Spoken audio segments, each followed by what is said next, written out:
Bien, este PowerPoint lo presenté por primera vez en una conferencia que di en Copenhague, en la Casa de las Américas, en noviembre del 2013.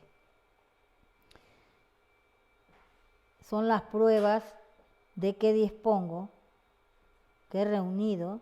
Por ejemplo, tenemos este mapa del Ecuador donde podemos localizar donde se encontraban los aloa. Aquí están. Tenemos aquí los nonos, los huallas, que de allí deriva Wallia, la Galia, ¿ah? Que son los huallas. Y aquí tenemos los tisalios, bueno, todos esos se encuentran aquí. Aquí está Chanduy, los chanes, Chanduy, y la provincia de Los Ríos, que está por esta zona, donde está Palenque.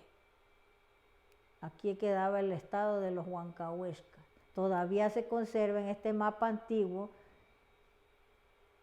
Aquí están, miren, los palenques, en esta zona.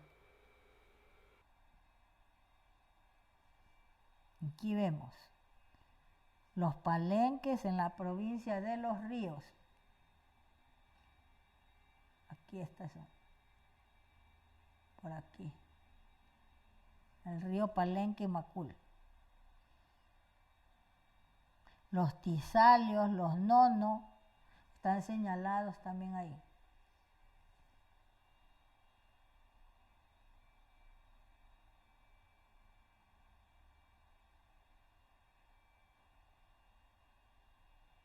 Este es el mapa de Zambia, de Zambisa, donde están los cayampis.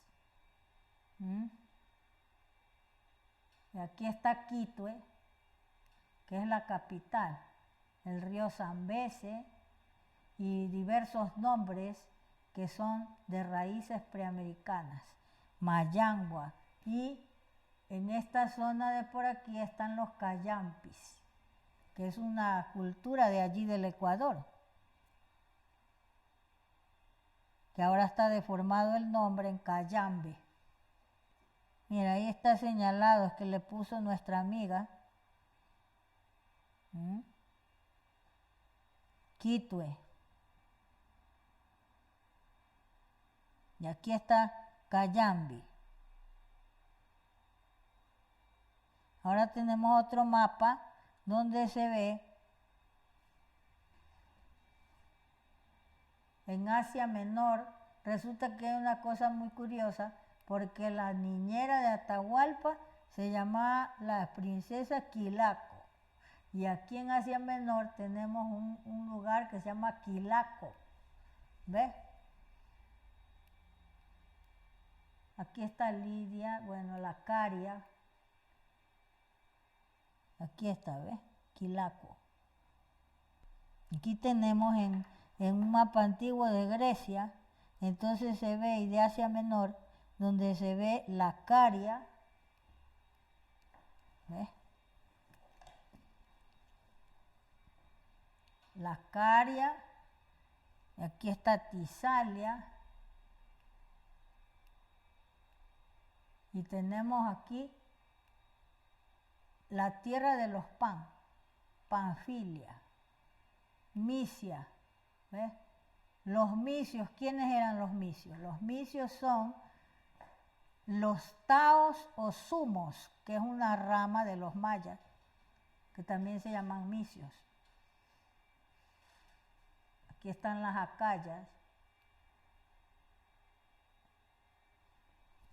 Es un mapa antiguo. Vean.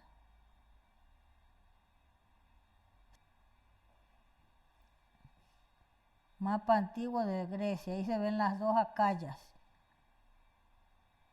Pilos, bueno, muchos sitios que fueron fundados y que hay los mismos nombres en el Ecuador de varias culturas. Están las acayas, Tisalia, Lictos, Pilos, y aquí tenemos el mapa donde se ve Chan Chan, el reino de Chan Chan en Mongolia, cuando reinaba la dinastía Han de China. hay una historia, porque yo fui a hablar con el agregado cultural de la Embajada China en Madrid para que me diera alguna información, porque hay escasa información sobre ese reino de Chan Chan, fundado en Mongolia. No sabía nada. Me regaló un mapa con un montón de libros y todo, que eligiera lo que yo quisiera ahí, de una biblioteca enorme que tiene. Y que mirara en ese mapa a ver dónde quedaban esos reinos y le fuera a contar para ver cómo se buscaba información. Pero la información que tengo yo es de que en el tiempo que gobernaba la dinastía Han, existió este reino de Chan Chan, Koucha y Aksu, que ahora toda esta zona se llama el estado de Mirán, que también es un topónimo del Ecuador, del río Mira. Y entonces dice que había el rey de Chan Chan que tenía amistades con otro pueblo que se llaman los Xiongnu, que están aquí. Entonces estos Xiongnu eran unos rebeldes y estaban conspirando con el rey de Chan Chan contra el gobierno chino. Y el rey de China mandó un embajador, un capitán del ejército, y entonces el general Shan Bao. Y este general cogió y le cortó la cabeza al rebelde Xiongnu y se la puso delante del rey de Chan Chan. Y así el rey de Chan Chan se asustó y se volvió a someter a China. Esa es la historia que hay, pero se sabe que existen, que también dice que tenían ciertas amistades con los que estaban en Persia, con los reyes de Persia. Pero es un reino gemelo de la metrópoli de Chan Chan de Perú y del estado de Laosí, los chanchanes o mayas clásicos que vivían ahí. Bien, o sea que son los mismos. Cuadro elaborado de acuerdo a los tipos de libros, sistemas de escritura, inventos y obras colosales. Esta es la cronología preamericana que yo he compuesto, ese cuadro, basándome en los elementos culturales, los tipos de libros, sistemas de escritura, inventos y obras colosales, que marcan el inicio de una cronología en la era antediluviana marcada por los libros líticos de toda Preamérica. Y luego viene la era de plata, la era de oro, la era de cobre, la era de bronce.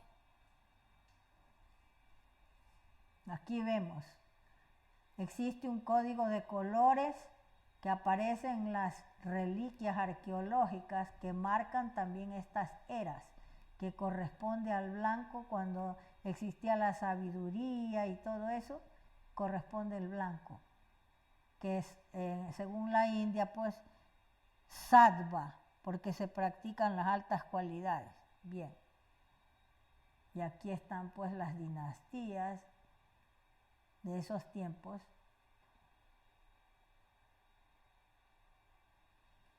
Luego se practica la navegación de altura al usar los espejos de agua y los mapas estelares, que están esculpidos en piedras, en tablillas de piedra. En la época antediluviana rigen las mujeres de la dinastía lunar, es el gobierno de las mujeres preamericanas. Ellas tienen el primer sistema de escritura llamado Uri, que es de su uso exclusivo, geométrico matemático y la tinta negra y roja.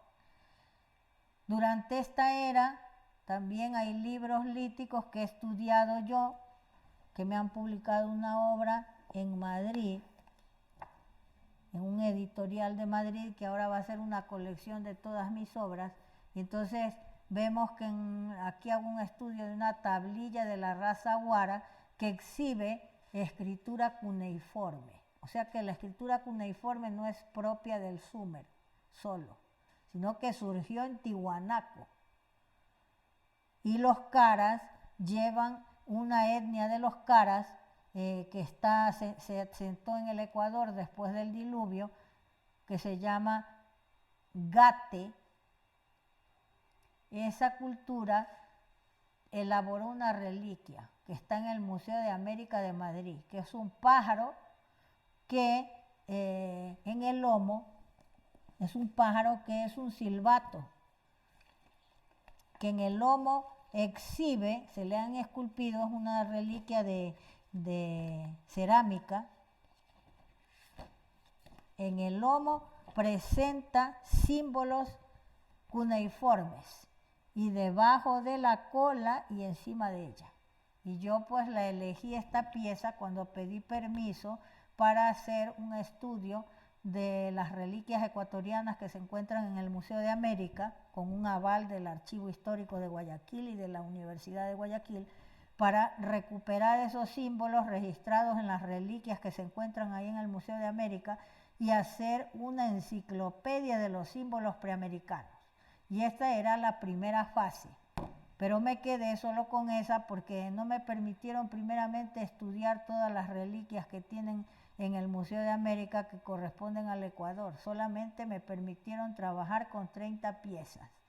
Y luego no he tenido la subvención, el apoyo del Ecuador para hacer la segunda y tercera fase de la enciclopedia de los símbolos preamericanos. Pero entonces aquí yo demuestro que la escritura cuneiforme surge en Tiwanaku, desde la época antediluviana. Las mujeres durante la era antediluviana crean el calendario lunar con el sistema de cómputo de los Muyuquipus, de los que ya he explicado, y entonces aquí aparecen las hijas de la luna y los reyes de esa dinastía, los varones, eran los reyes leones, porque tenían como símbolo el león. El conejo siempre va acompañando a la diosa Ixchel, pero representa a Pantecutli, el sol primigenio, el conejo. Entonces, tenían como un distintivo real la transformación del cráneo, o sea, alargaban el cráneo, no era una deformación, porque el cráneo no es inamovible, sino que crece. Lo que pasa es que el cerebro y la inteligencia se desarrollan a más actividad psíquica. Pero este desarrollo del cráneo solo se puede ver a través de la evolución de millones de años, porque es muy lento el crecimiento. Entonces ellos habían observado, porque habían neurólogos en la zona andina antes de que existiera la neurología aquí en Europa. Entonces habían observado que es muy lento el desarrollo del cerebro en el proyecto humano y aceleraban el crecimiento del cráneo. Habían inventado un método médico científico de ponerse unas tablillas, nada más nacer la criatura le ponían con unas bisagras y el cráneo crecía. Aparte de ser el distintivo real del linaje lunar de las mujeres, era un método para acelerar el proceso de crecimiento del cráneo humano. Yo he hecho un trabajo también que estudio lo que dicen los neurólogos modernos sobre el crecimiento del cráneo y demuestro que era un método para acelerar el proceso de crecimiento. Porque hay un escocés que hizo un trabajo sobre el crecimiento del cráneo llamado Wentworth Thompson y unos psicólogos norteamericanos para probar a ver cómo sería el crecimiento del cráneo de un hombre de neandertal. Cogieron un cráneo de un hombre de neandertal con un ordenador, vieron cómo serían los perfiles de crecimiento. Entonces el ordenador da unos perfiles y yo comparé a qué perfil se adaptaban los cráneos hallados en Paracas, Nazca, en el Ecuador, ¿no?, de las mujeres que tenían el cráneo así alargado. Se adaptan al último perfil de un ser del futuro. Y se puede demostrar eso. Luego hay un científico de Chicago que hace un estudio del cerebro y descubre que hay un gen en el cerebro que es el que hace que se desarrolle el cerebro y la mente, la inteligencia, y se llama ASPN. O sea que con eso se confirma que el cráneo, el cerebro y la inteligencia crecen, Darwin también había observado eso y decía que a más actividad psíquica se desarrolla más. Bueno, los hombres del linaje solar tenían otro distintivo real y su emblema de su linaje era el halcón real. El de las mujeres era el león. Por eso Guamán Puma habla de los reyes leones y de los reyes halcones en la genealogía de los Andes. Los halcones pasan al Egipto, que es el símbolo del linaje solar. Y los hombres tenían un distintivo que era el de alargarse las orejas y usar grandes discos de oro, que no se llaman orejeras.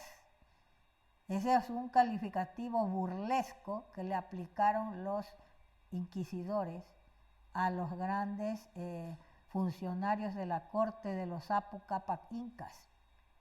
Ellos recibían un título que es Han Chaatun Apu Inti Puchuri, que quiere decir gran señor hijo del sol.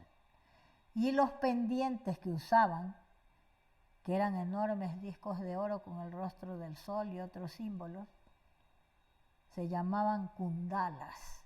Y yo he descubierto eso en el Mahabharata, porque el dios Surya, allí en el Mahabharata se describe que le da a su hijo Radeya ese distintivo real, que también es un sistema de protección y para adquirir poderes psíquicos, porque al perforar esta zona del óvulo, según el yoga, y poner ahí un pendiente de metal precioso, este metal atrapa toda la energía del entorno y entonces la conduce por unos canales que hay en el cerebro y que activan determinadas zonas del cerebro con esa energía y se puede adquirir poderes psíquicos practicando el yoga.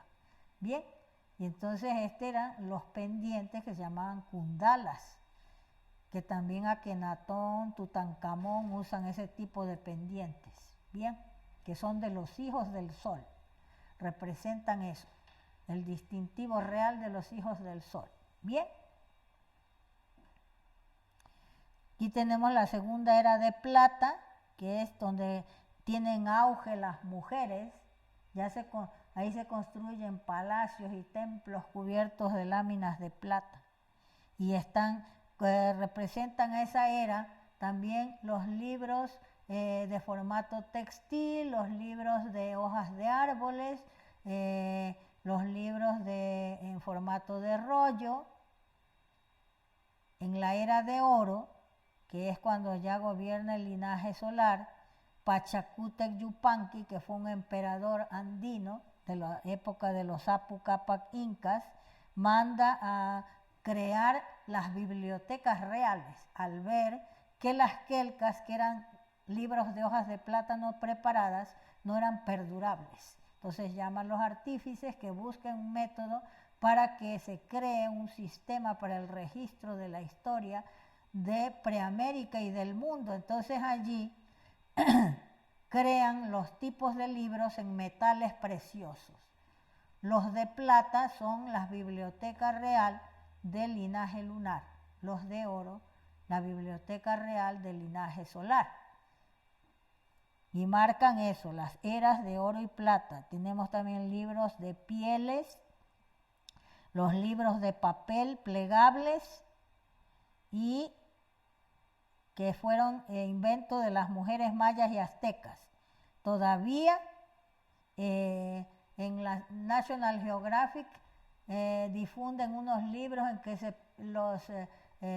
que hacen las ilustraciones de ese editorial norteamericano, pintan escenas de hombres que están elaborando libros en formato plegable de los mayas, hombres mayas, pero eso es falso, porque eran las mujeres que eran las dueñas de esa industria del papel, que elaboraban libros de papel plegable, vestidos de papel y ofrendas a los dioses de papel. Incluso hay unas esculturas que publicaron en la UNESCO, en la revista de la UNESCO, de las mujeres que están fabricando el papel. Bien. Hay un escritor mexicano, un investigador llamado Ignacio Márquez Rodiles, que ha escrito la historia del libro maya, que es muy importante conocerla porque ahí se detalla cómo elaboraban los libros. Bien, en la era de oro rige ya el linaje solar, los hombres preamericanos. Viene luego la era de cobre, la era de bronce. A esta corresponden los libros de láminas de bronce y de cobre. Me he enterado de que cuando murió el fraile Crespi, que era el que tenía los libros en láminas de oro y plata que algunos nativos de los últimos guerreros solares del Amazonas llamados Shuaras le habían regalado, que sacaban de las galerías subterráneas. Bien, entonces él hizo un museo en el Colegio La Salle, donde él daba misa en la ciudad de Cuenca, Ecuador, y tenía cosas increíbles. Al morir, las cosas de cerámica, las reliquias de cerámica y de otros materiales pasan a formar parte del Museo de las Culturas Aborígenes de Cuenca. Pero la orden salesiana se queda con los libros de metales preciosos y los esconden, porque no los dan, ni los estudian, ni los dejan que los vayan a estudiar. Pero eso se debe a que el gobierno ecuatoriano no controla estas cosas, que no tiene por qué la iglesia apoderarse del patrimonio ecuatoriano de arqueología. Y por una persona que ha ido allí a la orden salesiana, ha visto que en el patio del convento tienen tirados los libros de cobre y bronce, y algunos de cobre los tienen tapando las goteras del convento, del techo, sin permitir que se estudie, y que se estarán destruyendo, oxidándose esos tipos de libros que son importantísimos, porque marcan las eras de cobre y de bronce dentro de la cronología preamericana. En esta cronología también hacemos constar la era de hierro, que sí fue conocida, el hierro, por los preamericanos. Lo que pasa es que lo desecharon, porque lo consideraban un metal bárbaro. Y se han descubierto puntas de flecha, buriles para esculpir, sobre todo en la cultura inuit, en Alaska y eso, y unos artefactos en Argentina de hierro. Y la doctora Natalia Rossi de Tarifi, en la lengua aymara, runasimi, también ha localizado los vocablos o calificativos que dan el nombre al hierro en esa lengua. O sea, que era conocido, pero fue desechado porque ellos lo consideraban un metal bárbaro que había que golpearlo mucho para darle forma, y era símbolo de atraso cultural y mental de esta era. Por eso cuando ellos llevan sus conocimientos a la India, al Tíbet, transmiten ese concepto. Por eso en los libros tibetanos los infiernos que están descritos en los sutras de Ksitigarbha, de todos estos personajes del budismo, los bodhisattvas y eso, los libros sagrados del Tíbet, pues se dice que los infiernos están hechos con muros de hierro, y máquinas hechas de hierro hacen cumplir las penas a las almas rebeldes, ¿no? Y a los que son insaciables les hacen beber hierro fundido y comer bolas de hierro. Luego, en la India, en los libros sagrados, se describe esta era que ya marca el fin de este mundo como la era del hierro, de la guerra, de la confusión mental, en que se pierden las altas cualidades, y lo que está imperando en este mundo es la injusticia, la mentira, ¿no? Todas las cosas más, las bajas pasiones. Y eso designa, por eso le llaman la era del hierro o de la guerra. Bien. Tenemos que en Babilonia he rescatado en escritura cuneiforme el símbolo de Uri, que existe, que es el nombre de la escritura geométrica matemática de las mujeres, pero que los estudiosos alemanes, ingleses, norteamericanos traducen como Acadio, Acadio babilonio. Uri en la lengua runasimi significa prematuro, antes de tiempo. Aquí tenemos la prueba de las relaciones, por ejemplo, de la India con los mayas, porque en la cuenta larga de los mayas aparecen las eras de la cronología védica. Este es el Satya Yuga, 1.728.000 años. El Treta Yuga, 1.296.000 años. El Dwapara Yuga, 864.000 años. Y el Kali Yuga, 432.000 años. Estas eras se repiten 1000 veces y representan un día de Brahma. Y otras 1000 veces, entonces son una noche de Brahma, que es cuando se destruye el mundo y según la tradición védica se funde todo el universo en el Creador. Y entonces el Creador descansa. Por eso se explica que existen 14 manvantaras o periodos de creatividad del universo y un pralaya o periodo de descanso, en que los que están manteniendo el universo en orden tienen que descansar. Son las expansiones del Creador como administradores de un reino que están trabajando para que salga la luz del sol, para que llueva, para que esto, para el otro. Entonces ellos tienen que descansar. Son personalidades del mundo pues espiritual. Bien, esto nadie se ha dado cuenta porque este cuadro aparece en la obra de un científico de la NASA que estudió que las ciudades preamericanas se levantaban de acuerdo al orden cósmico, el señor Anthony Aveni. Pero él no nos dice nada, no se ha fijado que aquí está la cronología védica. Bien, esta es una prueba. Luego tenemos esto de que en un principio supuse que la G era una letra árabe, pero hacia el 2015 una traductora gallega, Beatriz Arrojo, especialista en traducir el hebreo, el griego, el árabe y otras lenguas, me explicó de que es que hay un error al transcribir la transliteración de la palabra río, que en árabe el símbolo se tendría que traducir como wat, porque yo pensaba que era la letra G era árabe, porque tenemos los nombres que han dado los árabes a los ríos aquí, que es Guadalquivir, Guadiana, con G. Entonces ella me dijo que es que han traducido mal, que la traducción tendría que ser wat, que quiere decir río, con W. ¿Ah? Y lo mismo tienen que haber hecho en los nombres del Asia y de América, ¿no?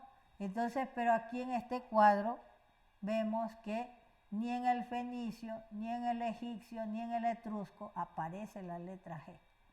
Solo aparece ya en el latín. ¿Ves? Por eso allá en América ponen Guayaquil, Guayas, porque así han traducido los inquisidores esos nombres, sin consultar ni siquiera los símbolos escriturarios. Bien.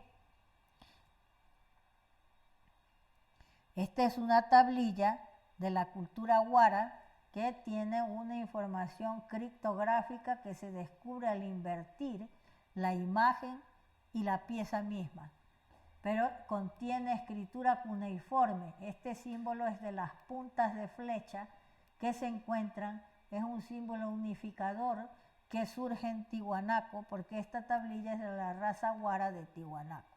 Es una mujer porque tiene pechos y tiene un rictus de enfado. Tiene las orejas horadadas, que quiere decir que es de linaje solar.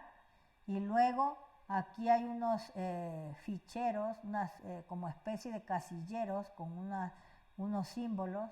Estos simulan espejos de agua. Cuando uno da la vuelta a la imagen, se ve, cambian los símbolos y la mujer desaparece y se transforma en otro símbolo. Y aparecen estos símbolos perfilados y luego aparecen otros símbolos cuneiformes. Los casilleros con símbolos al invertir la imagen se transforman en casilleros vacíos, o sea, que no tiene. Entonces yo consulté a un artista español, a un escultor, pintor, ¿por qué sucedía esto? Entonces me dijo que los artistas que habían hecho esto habían empleado un sistema de luces y sombras que hacen que nuestro cerebro interprete ese cambio al dar la vuelta a la imagen. Entonces este símbolo, según el persa antiguo, tiene también un valor que es 40. Y entonces yo aplico el sistema de cómputo maya, que considero una lengua matemática con la que se puede interpretar los mensajes, y me da una clave, una cifra que aparece en la cuenta larga de los mayas. Bien, entonces esta es una prueba de la existencia de tipos de libros líticos con símbolos, y este símbolo es unificador de las puntas de flecha porque surge en Tiwanaku y pasa a muchas culturas del mundo, entre las cuales están la de los íberos, de aquí de España. Y en Creta, en varios sitios, aparecen estas puntas de flecha que se encuentran. Este símbolo fue descubierto por la señora Carol Patterson Rudolph, que es una arqueóloga norteamericana que estudió a las culturas de Nuevo México y se fue a vivir con ellas. Y le revelaron el significado de los símbolos. Y entonces allí las puntas de flecha que se encuentran así como aquí significan guerra. Igual en Babilonia yo he localizado este mismo símbolo que también significa guerra, destrucción. Bien.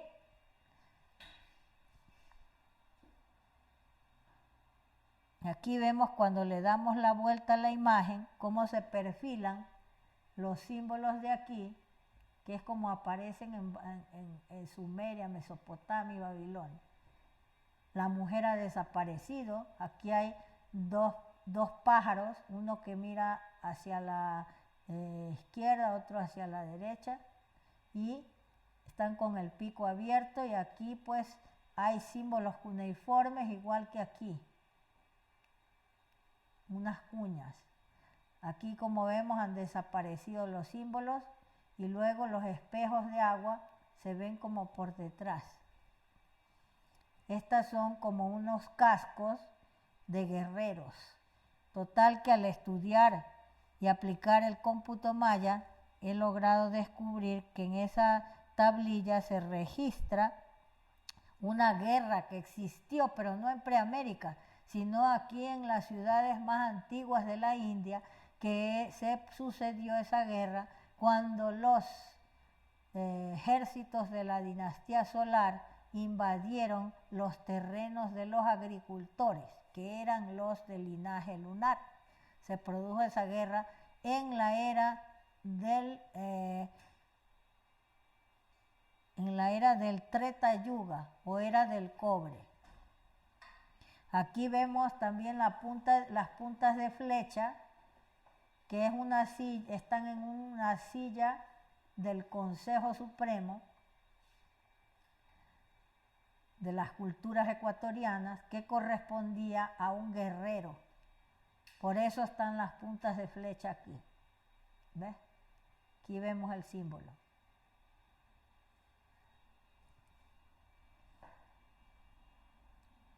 Los símbolos de los animales generalmente se emplean para representar las constelaciones, en Preamérica como en Egipto. Este es un cuadro que he hecho para demostrar cómo desde Tiwanaku, este símbolo recogido por Poznansky con todos los símbolos que se usaban ahí en el sistema escriturario, pero él lo recoge con la traducción que hacen los frailes, que está alejada de su verdadero significado.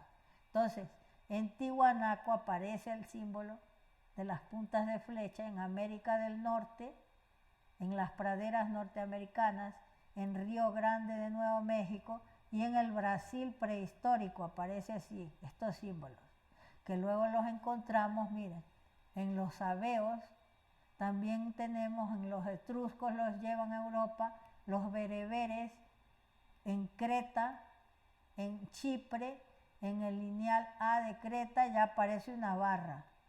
En el lineal B, en medio, que yo pienso que es una tregua que indica en esa guerra que se ha producido. En el árabe meridional, en el rúnico antiguo. Es un símbolo unificador.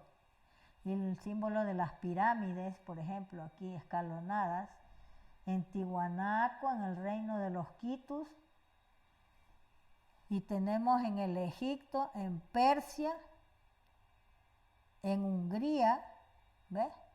En la cultura Nasazi de Norteamérica, y tenemos en el Ecuador, en el reino de los Quitus, pirámide truncada con alas y un globo lunar en la cúspide. Y en Persia el mismo símbolo en la corona de los reyes sasánidas de Persia.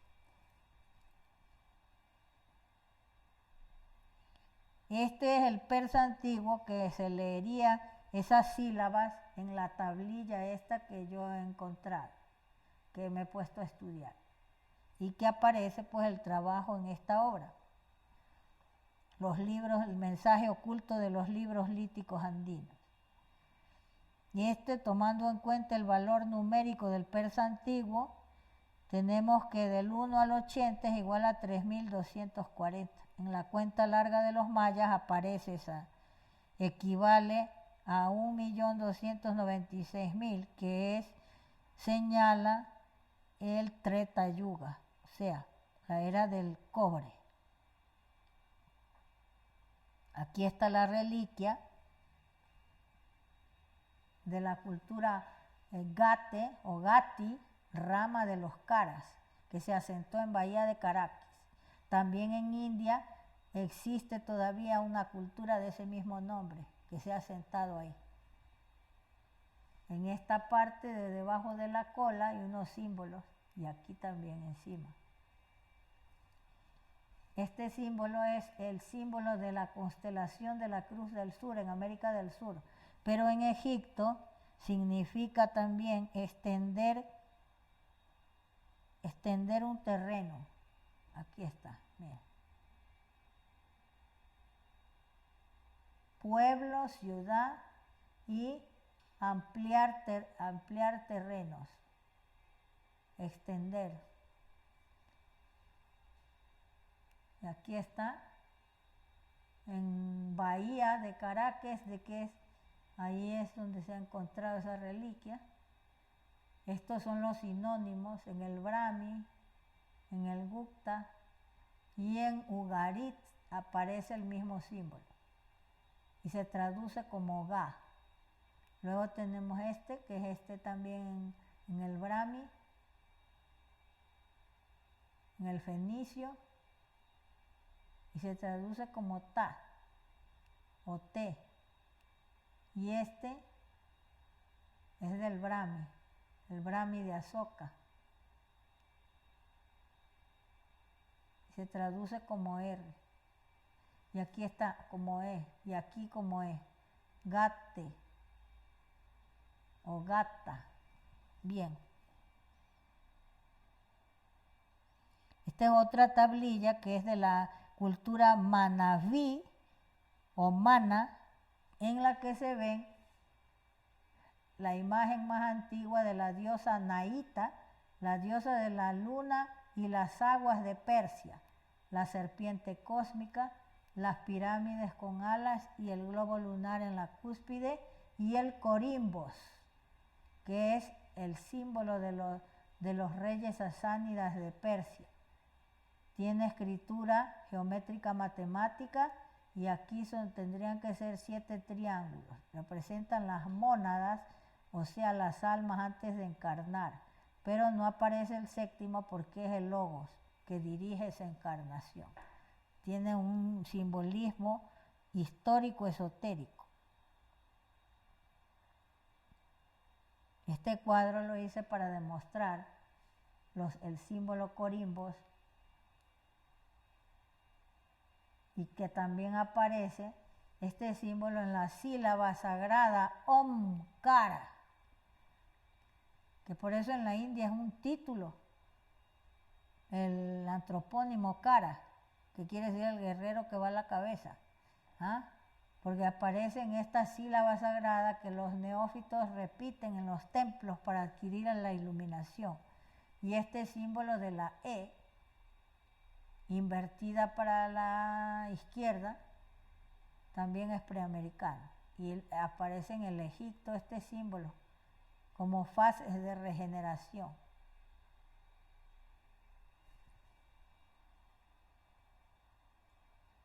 Aquí este cuadro lo hice para demostrar que el símbolo de la E Exilón aparece en el reino de los Quitus, en las reliquias arqueológicas, y también que es de los chanchanes, porque estos son el sistema de habas payares o faves que empleaban las mujeres de allí de la zona de Chanchán, del desierto costero peruano, para registrar los hechos históricos y cósmicos, y los ponían en estas habas payares punzograbadas con ese sistema de símbolos, en unas bolsitas de cuero de llama, en estanterías especiales, y mandaban mensajes con ellas.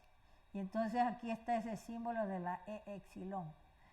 La E, como en el Brahmi, así, invertida a la izquierda, la encontramos en Nuevo México, en una cultura que le llaman mogollón, que les pusieron los frailes españoles cuando fueron a esa zona, pero no se sabe el nombre de esa cultura.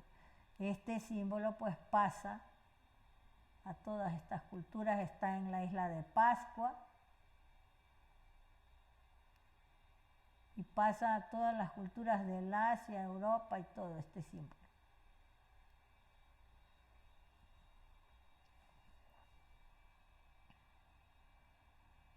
Aquí tenemos el corimbos en la corona de los asánidas. La luna llena, el cuarto creciente. Y a veces llevan alas. Generalmente los que estas reliquias están en los museos europeos y norteamericanos. Es plata dorada, que es un sistema de aleación propia de los orfebres andinos. Pero los que han llevado estas reliquias a los museos y todo, no les importan ni los símbolos, dicen son platos o bandejas. Y lo que son es un disco lunar que representa. Y más lo que les ha interesado es que se trata de un rey sasánida que está de caza. Y eso es los que describen estas reliquias. Pero no se dan cuenta de los símbolos que contienen escriturarios. Tenemos aquí las pirámides escalonadas, la chacana, que existe en la zona andina, que está relacionada con la constelación de la Cruz del Sur.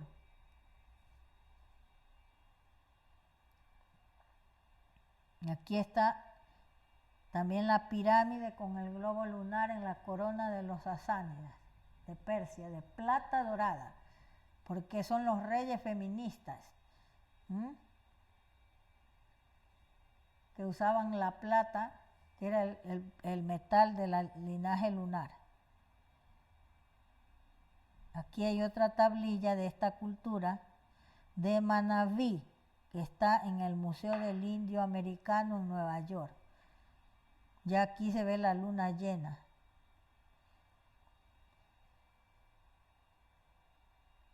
Nadie estudia estas reliquias, incluso porque están lejos de su lugar de origen.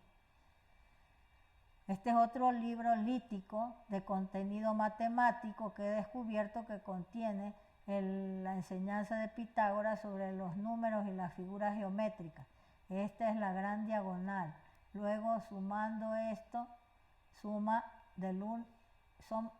11 puntos que son empleados por Pitágoras y los matemáticos andinos, pero que se deriva de una enseñanza del continente de Mu. Pues del 1 al 11, aplicando el sistema de cómputo maya, da 66. Dividido por 21 arroja una constante matemática. La cifra 66 se sabe que es sagrada porque fue elegida también por los rabinos, ya que sus libros autorizados sobre sus tradiciones son 66. Entonces, pues yo he descubierto que esta reliquia también es maya, pero allí se la atribuyen en el Ecuador a esa tal cultura llamada Valdivia, que le llaman ellos así, que no existe esa tal cultura. La enseñanza de Pitágoras. Aquí tenemos los números piramidales y triangulares.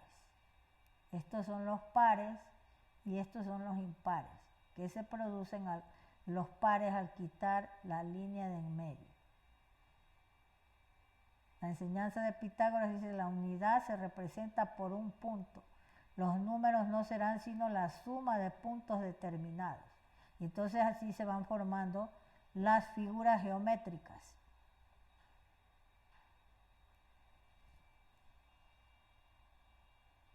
Y en la tablilla que he estudiado yo se presenta así, y en la que se han aumentado estos 2 puntos.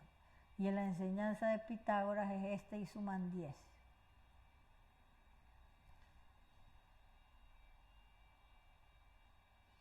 Entonces hay 12 puntos y triángulos en los triángulos rectángulos. 4 triángulos piramidales por 24 cada uno, 24 puntos cada uno dan 96. Aplicando la cuenta progresiva de los mayas da 4.656. De acuerdo al cómputo azteca, esta cifra equivale a 12 años de 365 días más un sobrante de 276 días, que equivale a 4 meses, 2 semanas, 8 días. En el cuadro de la cuenta larga, 12 tunes equivalen a 4.580. Y en la tablilla del reino de los quitus se registra 4.656. Parece que se trata de una aproximación con una diferencia de 0.24.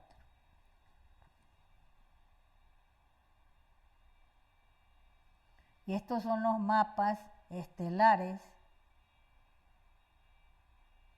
que yo considero que son el Tratado de Astronomía de Asura Maya, que se llama Surya Siddhanta.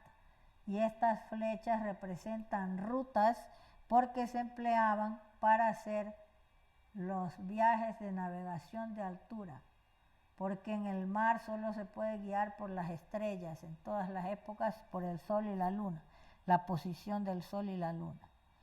Yo hice un estudio pues de comparativo con este sello que presenta Zecharia Sitchin en la obra que fue publicada aquí en España, que se llama El 12º planeta.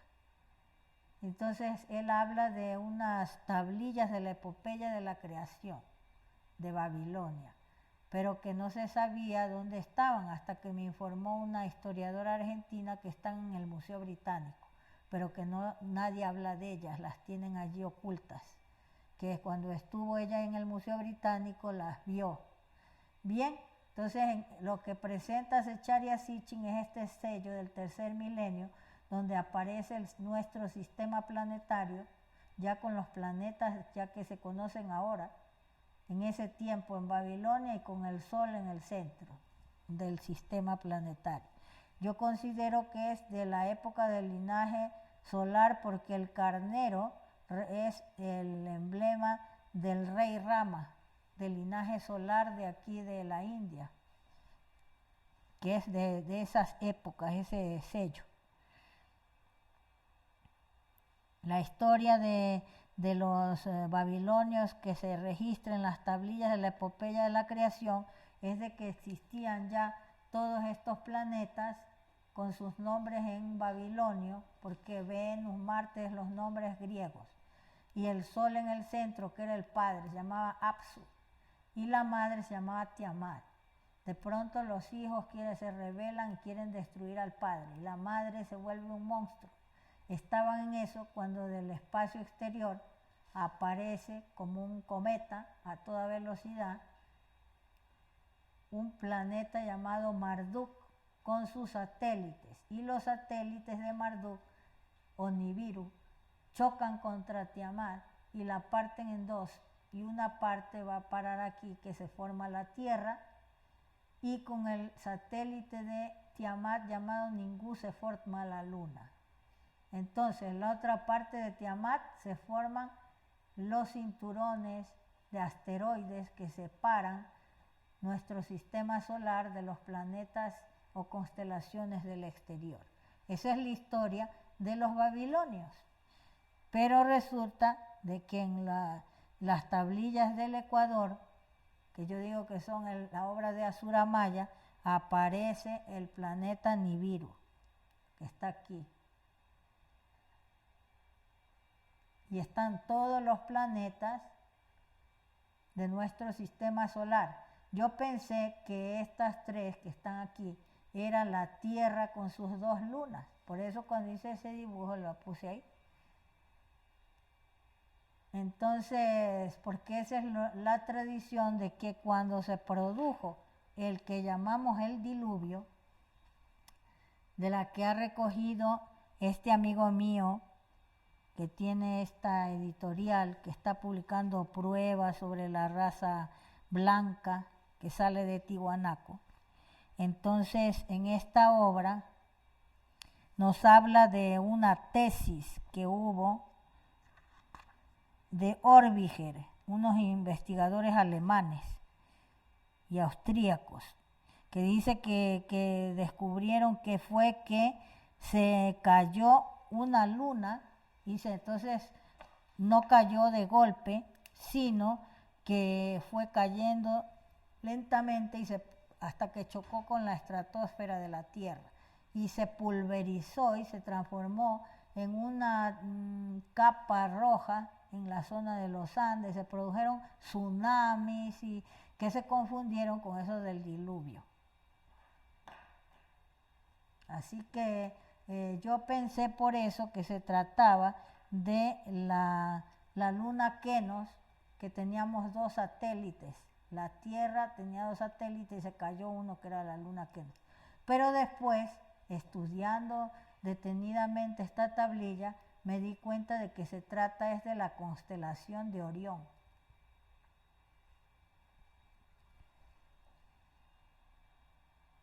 Esta es otra tablilla en que también hago la interpretación y vemos aquí a las Pléyades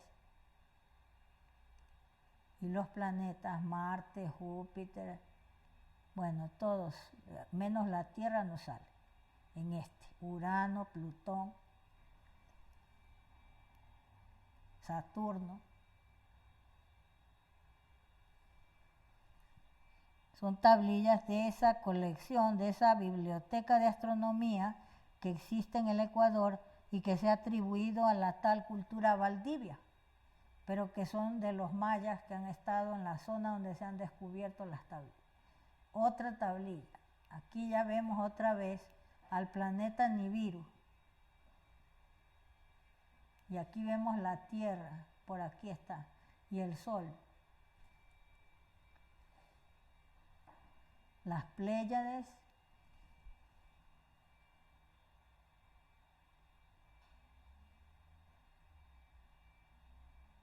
Luego tenemos esta otra tablilla en que está en el centro nuestro sistema solar y tenemos los cinturones de asteroides y aquí está Orión y estas son las Pléyades, las que salen de por aquí.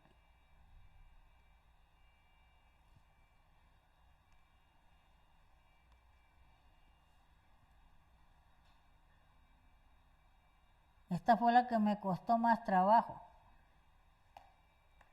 y pude determinar que estaba aquí Orión, aquí por aquí Géminis, la Osa Menor o la Osa Mayor, sí, la Osa Menor. Y luego tenemos las Pléyades y la constelación de Lira con su estrella más brillante, Vega. Y entonces tenemos los mapas estelares modernos, sección 1, para que vean que se usaban las esferas y las flechas, y hasta ahora se emplean igual. Los sistemas de cómputo de los muyuquipus empleados por las mujeres, este es un ejemplo, unas fichas en miniatura en su parte plana se esculpen unos símbolos y se ensartan en unas cuerdas.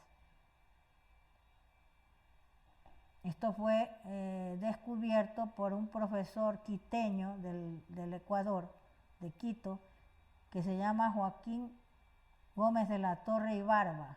Y él hizo una obra que se llama Motivos Indígenas Ecuatorianos. Y allí pues hace un estudio y dice que esto es un sistema de escritura. Y presenta muchas pruebas de las fichas que no han sido estudiadas. Estas son imágenes de la obra de él. Y aquí tenemos las mujeres matemáticas que llevan en su pecho los discos o puntos que representan los astros o que se dedicaban a los sistemas de cómputo. Esta reliquia se encuentra en el Museo de Américas. Fue seleccionada para mi trabajo de la enciclopedia de los símbolos. Esta es otra imagen muy antigua de una mujer que lleva en su pecho las esferas, que para mí representan los astros. Y esta es una reliquia que es la tapa de un incensario hallado en México, pero que no se sabe qué cultura la ha hecho. Ya está más elaborada porque las del Ecuador que están en el Museo de América son muy antiguas. ¿Ah? Y entonces, esta tiene también fichas en el pecho, pero ya representa un personaje masculino que lleva los kundalas en sus orejas y tiene dos serpientes en su pecho que representan los dos linajes, lunar y solar. Aquí tenemos la clasificación de las galaxias modernas, porque hay unas fichas que tienen estas formas de los muyuquipus, que son las constelaciones que son en forma de discoidal y en forma de espiral.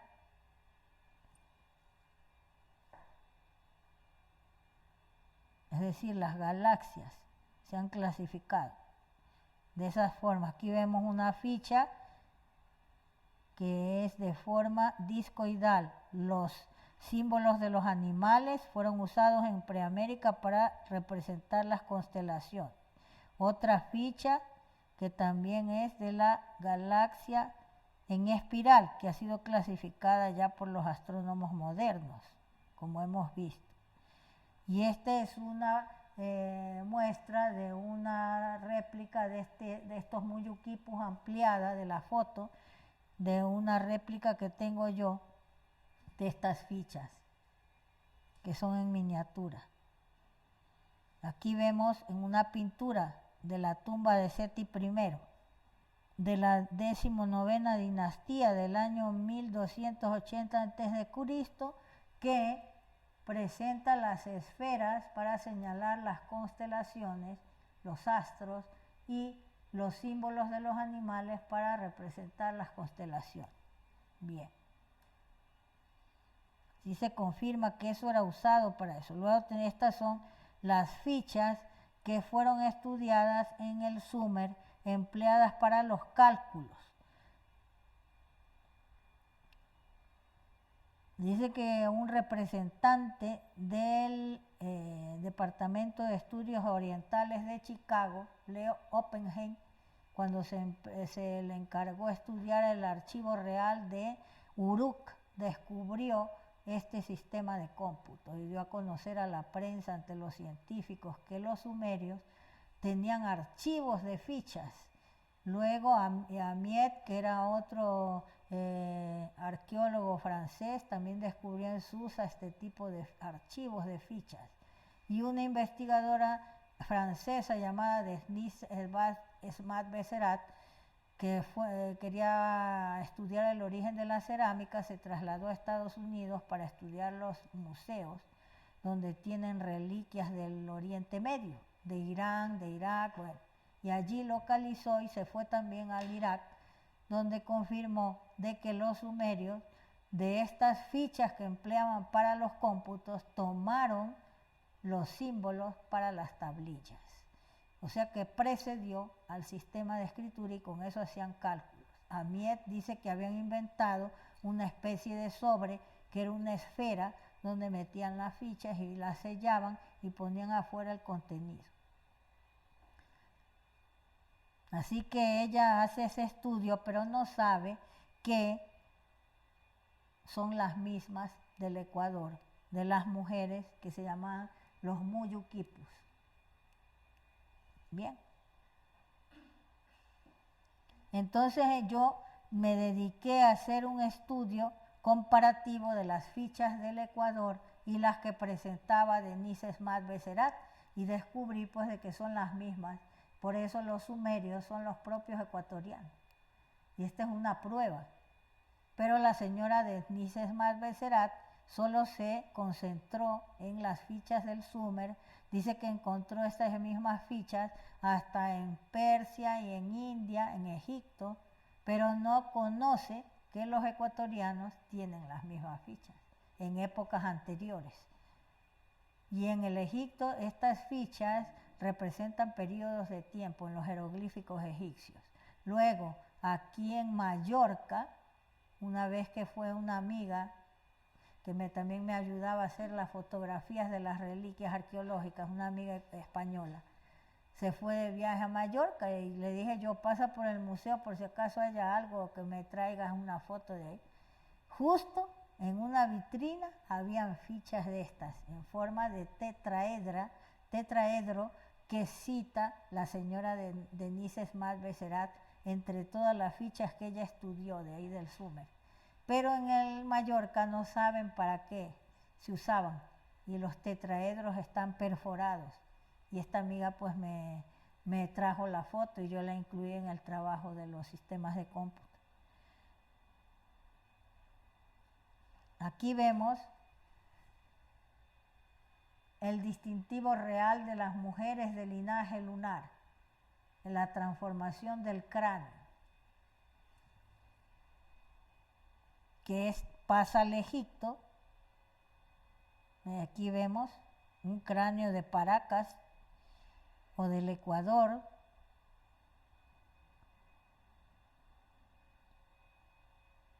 Aceleraban el proceso de crecimiento del cráneo humano. Aquí vemos una de las hijas de Akenatón, a quien por cariño le llamaban Mayati.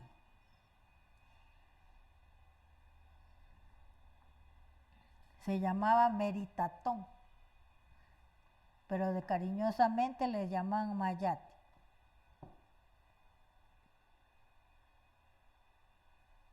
Esta era los historiadores dicen que era una moda, pero que no era eso, sino que dice que según las culturas, estos son los Uxmecatl, los sabios que conocían la medida de todas las cosas, y que hay un misterio porque no se sabe de dónde procedían y que cuando llegaron a México por el Golfo de México, pero yo pienso que eran del Amazonas porque ellos llevan el caucho para los juegos de pelota, hacen la pelota de caucho.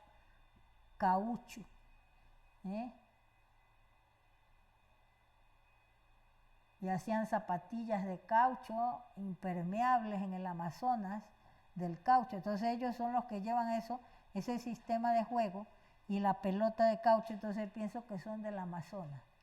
Existen estas reliquias en que muestran la transformación del cráneo. Según la tradición de los aztecas y mayas, dice que eso les daba el aspecto de seres superiores. Y este era el proceso científico médico que habían inventado los neurólogos andinos. Nada más nacer a la criatura le ponían esas tablillas con una bisagra que le habían inventado, o si no unos cordones, porque en muchos sitios se han encontrado. Yo encontré en el Museo de Hungría, de Budapest, está un cráneo de un uno que es alargado así. del ejército de Atila. Aquí tenemos la confirmación de lo que había hecho ese trabajo Wentworth Thompson, un escocés, en la Universidad de Connecticut. Y hacia 1980 un grupo de psicólogos liderados por Mike Tutt ven con un ordenador cómo sería el crecimiento del cráneo del hombre de Neandertal. Entonces resulta que de esos perfiles de crecimiento, y yo comparo con los cráneos de los Andes, de las mujeres, y se adaptan al último perfil de un ser del futuro. Se dice que ese crecimiento del cráneo influye sobre el crecimiento del cuerpo. Y aquí está la noticia que se publicó en el diario El País de un científico que descubre que un gen del cerebro procura la evolución cerebral. Cuando este gen falla por cualquier cosa, el cerebro y el cráneo se llenan de agua. O sea, se produce eso tiene un nombre esta enfermedad.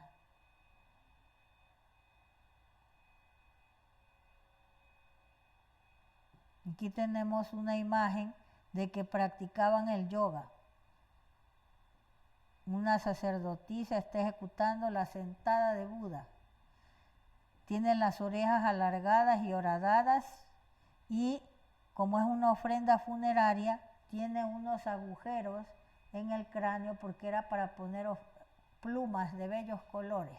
Pero esto también indica que ellos sabían, según lo que yo he estudiado, que el cerebro es un emisor y receptor de energía y los pensamientos son luz. Por eso eligieron las plumas de las aves para representar esto.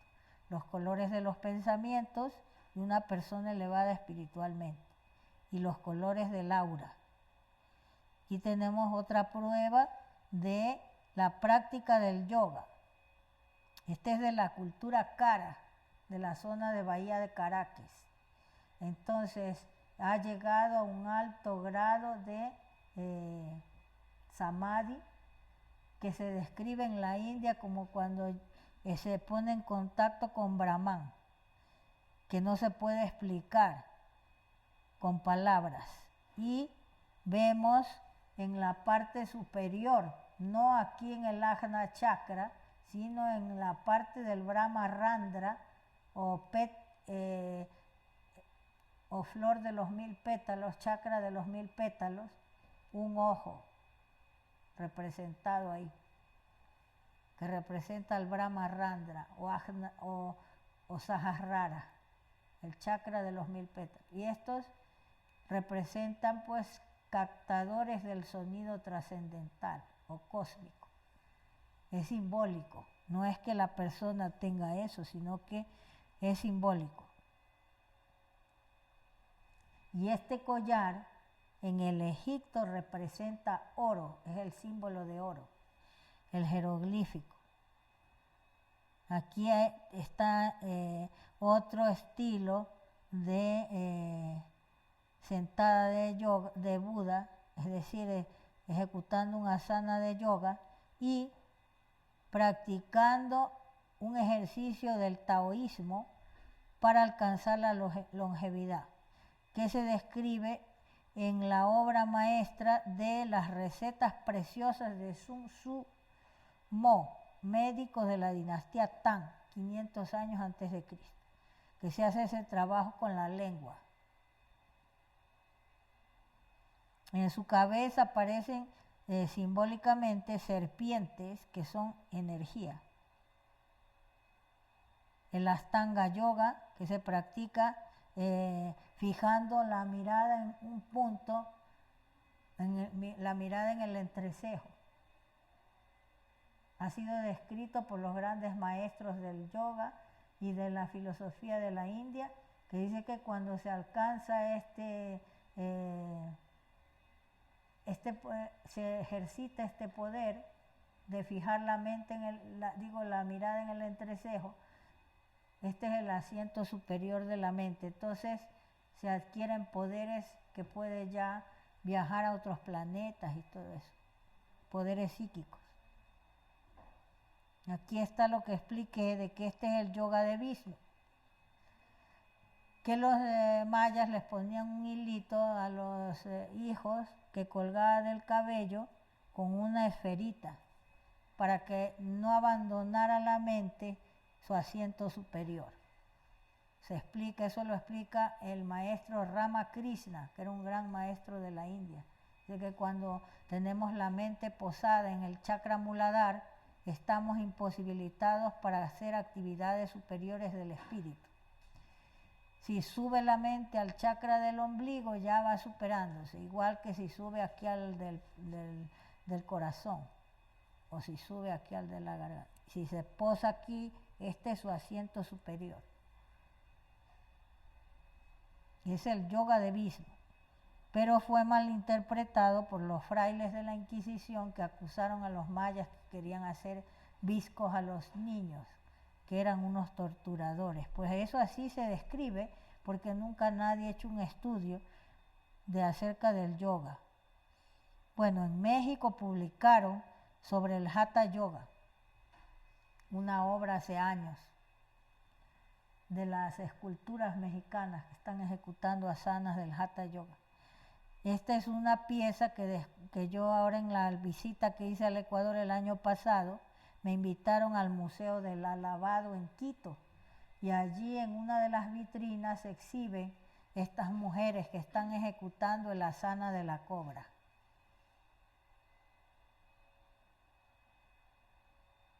Y esta de la sentada del Aikido, llamada Seiza, la ejecuta esta mujer de la cultura Siama de Esmeraldas, que es donde son una cultura vecina de los Casyapas.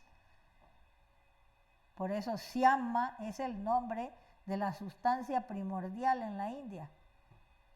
La sustancia, la parte femenina del creador, que es la que crea, y la masculina que fecunda la idea de la creación, según la filosofía preamericana.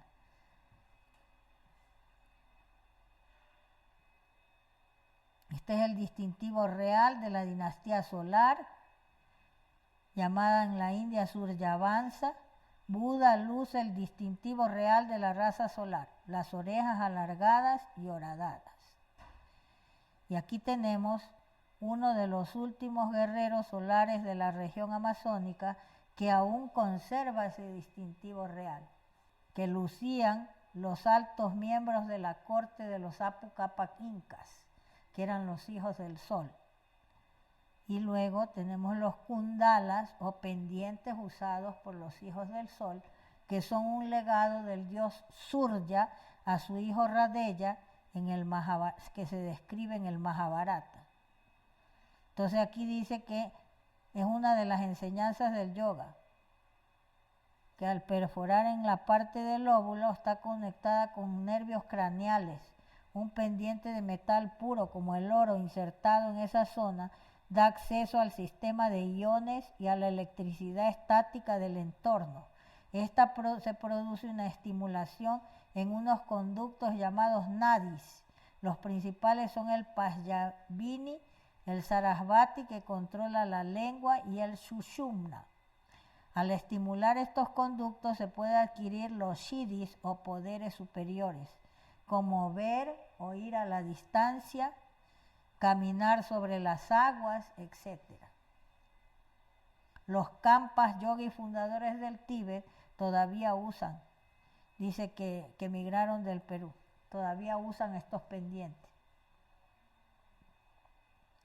Y esta es una imagen de la cultura Rapa Nui, de los grandes maestros y sabios de ahí, que también tenían las orejas horadadas y alargadas.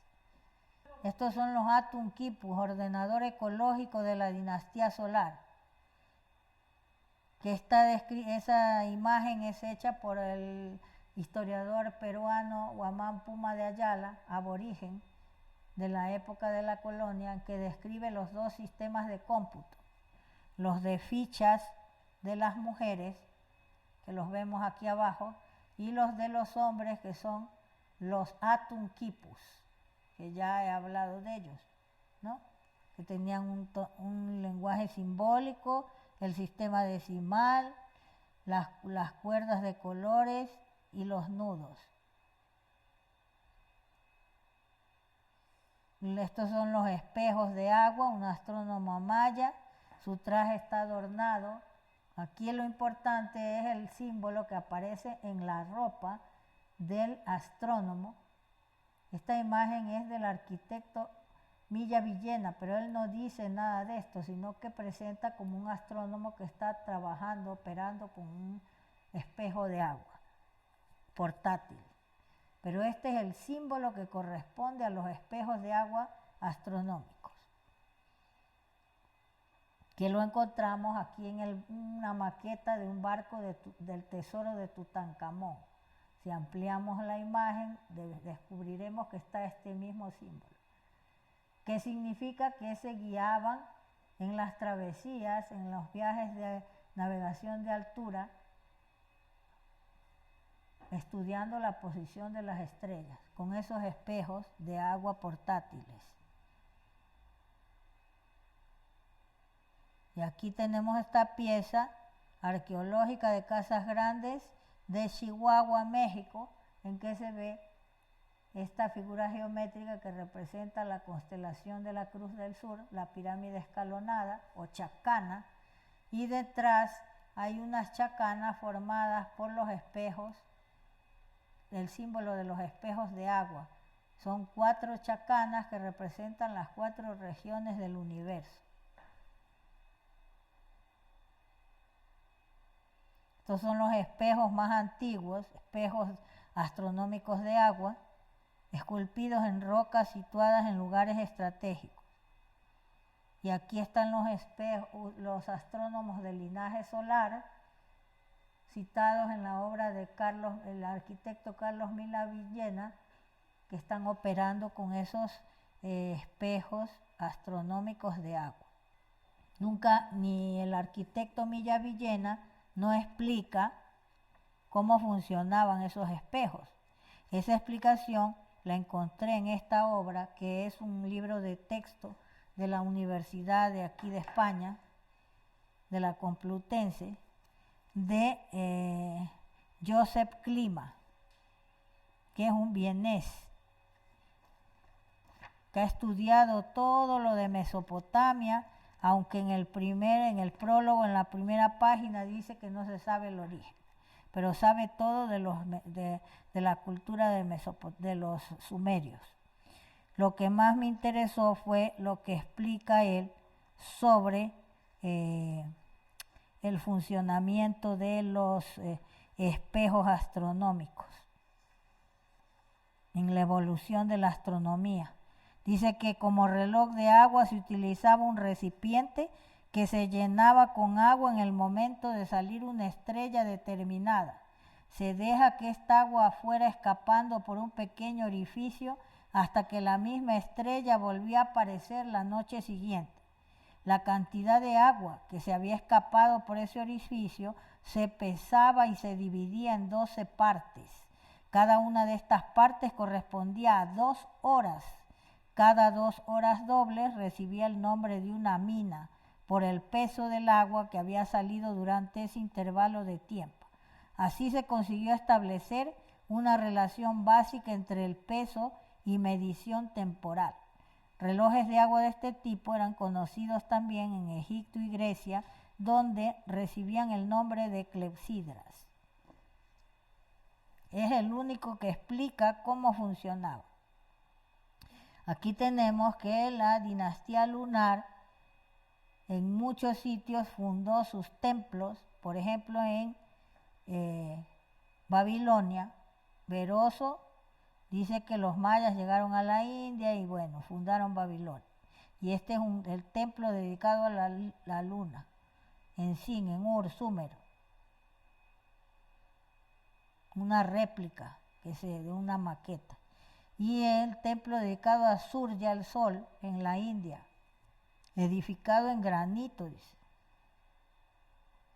Templos del sol y de la luna en Pachacamac, Perú. La raza caramaya o los mayas son representados como el pueblo de las serpientes.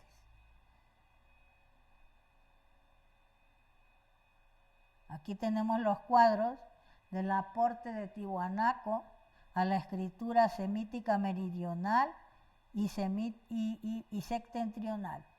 Este cuadro lo he elaborado yo, después de recuperar todos los símbolos de estas culturas y de Tiwanaku. Aquí tenemos aportes de la cultura Tiwanaku al hebreo y al griego y a otras culturas. Es un alfabeto, tenemos la A aquí abajo, que cuando Krishna dice yo soy la A cara, no presenta la A del sánscrito, sino la A del alfabeto Kara o Kari, que es esta. Los símbolos de Tiwanaku en el Brahmi.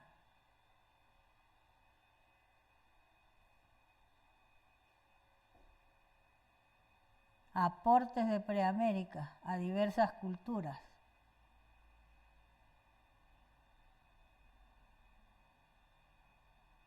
Sistemas de escritura de Egipto, China, Tíbet y Europa.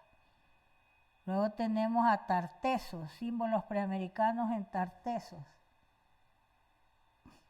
Porque los etruscos también estuvieron en el sur de España, ¿no? En esa zona cercana a Tartesos.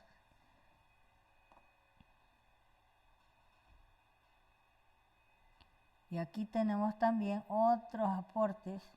Esta es la letra Q y que aparece en Tiwanaku, en Pisacoma, así con esos dos puntos, a 4.000 metros de altura en una tablilla pintada en una pintura rupestre. Y luego en Taiwán aparece el mismo símbolo. Y ese símbolo invertido con los dos puntos en los libros de Chilam Balam.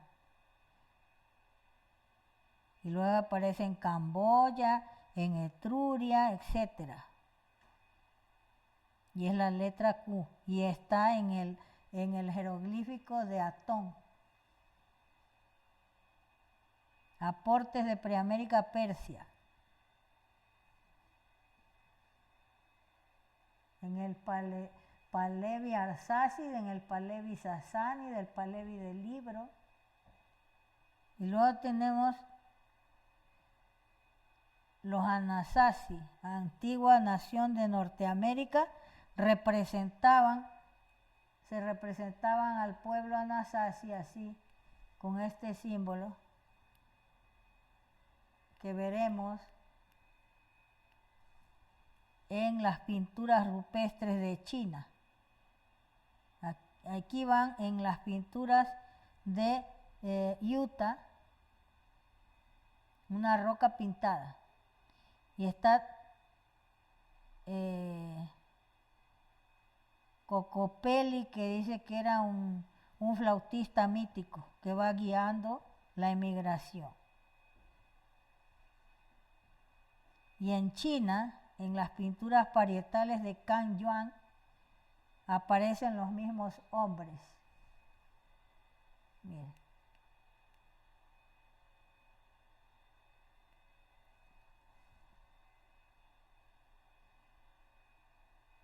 En los vasos del Egipto de edades arcaicas, que le llaman Magada.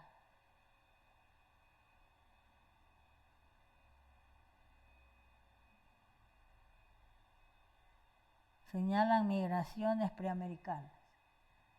Y también en la pintura, las ánforas de Grecia, de Creta, hay esas pinturas pero ya más estilizadas.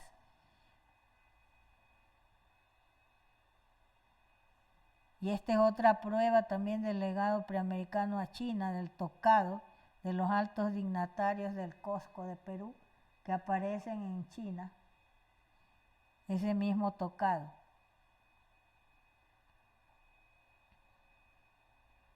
Este es Chanchan de Perú, una ciudad canalizada, fundada por Nainlap, el reino de Chanchan. Los Chanchan que tenían unas construcciones subterráneas con estos símbolos geométricos que presenta la cultura maya. Les gustaba hacer celebraciones. Aquí tenemos un cuadro hecho por un investigador francés, Marcel Omet, del hallazgo de cuerpos enterrados así en posición fetal en diferentes sitios del mundo y pintados con cinabrio, una pintura roja. También un mapa hecho por este mismo investigador de la presencia del mismo tipo de vasijas en diferentes partes del mundo, iguales a las preamericanas. Esta es una vasija que descubrieron en el patio de la casa de mi primo, Luis Alfonso Rodríguez Andrade Peña, el 2010. Y estuvimos buscando en la historia de la cerámica, pero no encontrábamos un tipo de vasija igual, hasta que descubrí que en un kudurru que se encuentra en el Museo del Louvre de París, aparece esa vasija, pero que ahí los investigadores dicen que es un candil.